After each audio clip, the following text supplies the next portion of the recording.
تو اکثر school late پہنچ رہے ہوتے تھے. ہماری ایک فیمیل ٹیچر تھیں, ان کا بچوں نے پیار سے نام چنگیز خان کی بہن رکھا ہوا تھا, ٹھیک ہے نا. وہ بہت سخت تھی.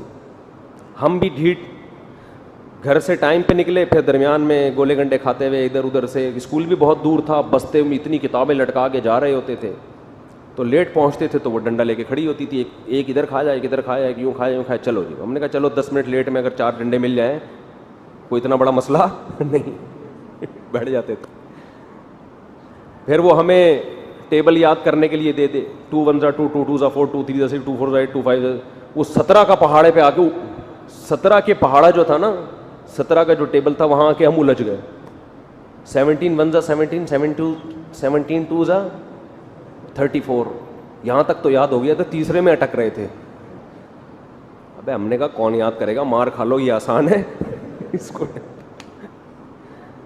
تو اس پہ ہمیں یاد ہے 5ویں کلاس میں ہم سب بچوں کو کھڑا کر کے, ہماری انگلیوں کے درمیان ہماری فیمیل ٹیچر تھیں, میں ان سے ملنے گیا. اب 5ویں کلاس, 4تھی کلاس تھی, 5ویں ٹیچر تھیں فیمیل, انہوں نے ایسے انگلیوں کے درمیان پینسل رکھ کے ہمیں یوں دبایا ہے, بہت تکلیف ہوئی, ہم چیخ رہے ہیں. پھر مجھے یاد ہے 200 بیٹھ کے کان پکڑ کے اٹھک بیٹھک, اس کی وجہ سے اللہ کا شکر ہے آج تک تھائی صحیح کام کر رہے ہیں. 200 بیٹھ کے. لیکن ہمیں ان ٹیچر کے بارے میں ذرا بھی بال نہیں ہے. ماں باپ نے بھی سکھایا تھا بھائی ٹیچر تو فیمیل ٹیچر ہے, ماں کی طرح ہے, میل ہے باپ کی طرح ہے. تو وہ 4تھی کلاس میں جن ٹیچر سے ہم پٹے تھے, مجھے بہت یاد آتی تھی کہ یار کبھی ان سے ملنے جانا چاہیے. اب تو وہ تو ظاہر ہے ہم 4تھی کلاس 5ویں میں, وہ 4تھی میں نکل گئی تھی, ہم 5ویں میں نکل کے کہیں چلے گئے, دوسرے اسکول میں آ گئے. اس کے بعد سے ان سے کوئی لنک پتہ نہیں کہاں. اب جب میں مشہور ہو گیا تو مجھے خیال آیا شاید وہ بھی ہمارے بیان سنتی ہوں, شاید وہ بھی ہمارا بیان سنتی ہوں کہ بھائی یہ بچہ تھا جو ہم سے اتنا پٹا تھا. تو مجھے ایک دم خیال آیا, تو میں نے انکوائری کی, ان کے گھر تک پہنچا, ان کے جہاں وہ ان کے بھائی رہتے تھے. ان کے بھائی سے کہا کہ آپ کی جو سسٹر تھیں ان سے ہم نے 1 سے 4 تک پڑھا ہے اور پٹے بھی ہیں الحمدللہ, اور بڑے شوق سے پڑھایا انہوں نے. تو وہ کہاں ہیں؟ انہوں نے بتایا کہ جی وہ تو ادھر کہیں رہتی ہیں کہیں. انہوں نے لوکیشن, میں نے کہا ذرا ان کو نمبر دیں, میں ان سے بات کرنا چاہتا ہوں. ان کو میں نے فون کیا, میں نے کہا آپ مجھے پہچانتی ہیں؟ انہوں نے کہا آپ طارق مسعود بات کر رہے ہو.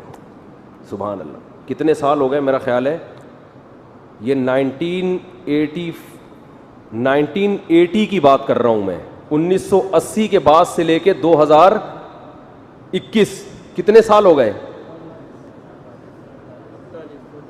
ابے 41 نہیں ہو گئے, ہاں 40 سال بعد رابطہ ہو رہا ہے. یہ زیادہ نہیں ہو گئی, سوری 35 سال بعد, 1984 یا 85, 35 سال کے بعد میں نے کہا یار رابطہ کرتے ہیں. تو انہوں نے بتایا کہ طارق مسعود بات کر رہے ہو. میں نے کہا جی. انہوں نے بتایا کہ ہم تو آپ کے بیان سن رہے ہیں, مجھے تو تھا ہی نہیں کہ یہ وہی بچہ ہے جو پٹتا تھا ہم سے. کہہ رہے ہیں میں تو آپ کے اتنے بیانات سنے اور بڑے زبردست. تو مجھے کسی نے بتایا کہ یہ وہی طارق مسعود ہے جو آپ کے اسکول میں آپ سے پڑھتا تھا, پٹتا بھی تھا, اور انہوں نے مجھے ایک دن نقل بھی کرائی تھی کیونکہ وہ ٹیچر میرا خیال بہت کرتی تھی. مجھے یاد ہے میں ایک امتحان میں پھنس گیا تھا, انہوں نے آ کے بتایا دیٹ لکھ دو, دیٹ. تھوڑی سی دھاندلی کی انہوں نے, لیکن ان کو یہ تھا کہ یار چلو پٹ اتنا رہا ہے, اب امتحان تو پاس کراؤ نا اس کا.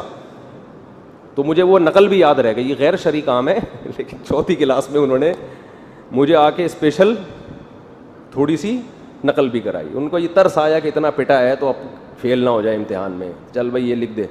تو ہم نے لکھ دیا. ہم نے کہا, وہ مجھے یاد رہ گیا کہ انہوں نے میری مدد کی ہے.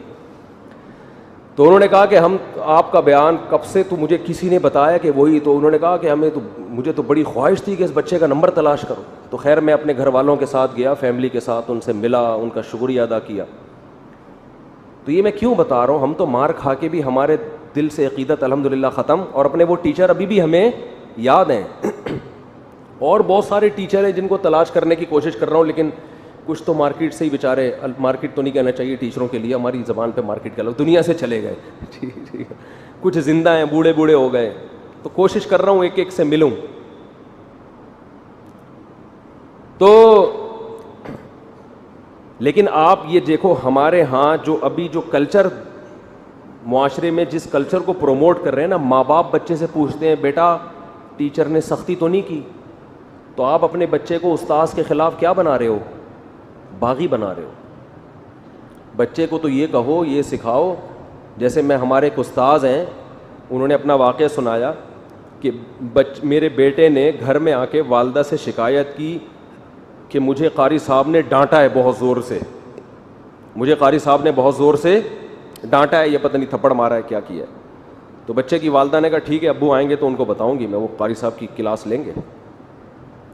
تو وہ استاذ ہمیں اپنا واقعہ بتا رہے, میرا جب بیٹا آیا, اور وہ استاذ بھی مدرسے کے بڑے محتمم ہیں, مدرسہ بھی انہی کا, محتمم کا تو ایک روب ہوتا ہے نا کہ میرے بیٹے پہ کون ہاتھ اٹھائے گا بھائی, میرے بیٹے پہ, میرے ہی مدرسے میں قاری صاحب نے ہاتھ کیسے اٹھا لیا. تو کہتے ہیں میں نے اس کو بچے کو بلا کے پوچھا کیا مسئلہ, انہوں نے کہا وہ قاری صاحب نے تھپڑ مارا ہے, پتہ نہیں ڈانٹا ہے. تو میں نے کہا آج تو تم نے اپنے استاذ کی شکایت لگائی, اس کے بعد دوبارہ اگر لگائی نا تو قاری صاحب نے جتنا ایک مارا ہوگا تو 4 میری طرف سے پڑیں گے. ٹھیک ہے نا. میں یہ نہیں کہہ رہا کہ اپنے بچوں کو اور قاری صاحب کو یا ٹیچر کو آزاد چھوڑ دیں, وہ ہڈیاں توڑیں, وہ جو یہ نہیں ہے, یہ تو زیادتی ہے نا. بے تحاشا مار پیٹ سے بچہ بگڑتا ہے, اور یہ ظلم بھی ہے بچے کے اوپر. لیکن اس ظلم سے بچنے کا یہ طریقہ کہ آپ نے ٹیچر کو, شاگرد کو آنکھیں دکھانے پر پابندی لگا دی.